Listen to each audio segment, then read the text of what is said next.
is developed, what other parts of it are preserved or changed, and what we get with the final product.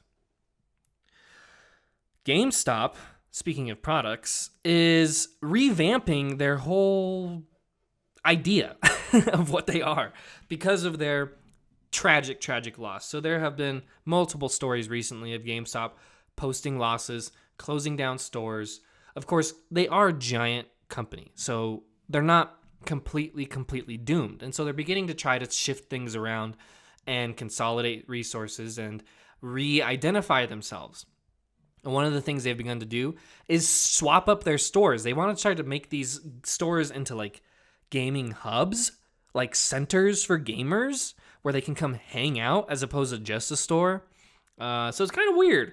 And this week, a test store of this new kind of line, this new kind of store is a test store video was released, and it was interesting to see.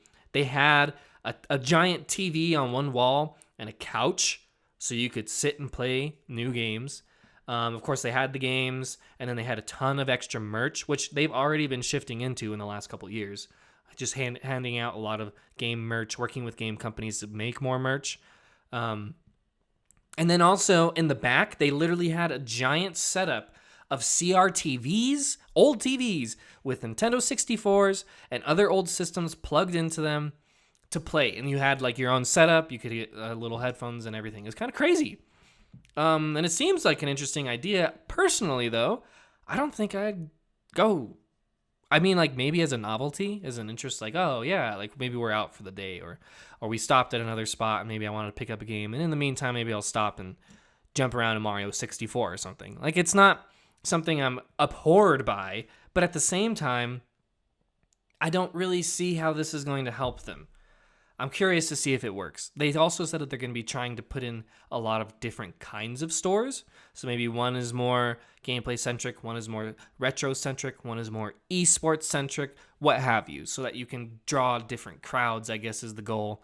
I'm just curious to see how that works across a nation in a physical storefront, you know? Like, Unity is usually what works because you're able to identify that, but maybe they've been around enough that they can make this transition and it sticks. So we'll see. But in any case, very interesting, and you can actually look up that test store video on Facebook. In any case, the announcement of Surfetched.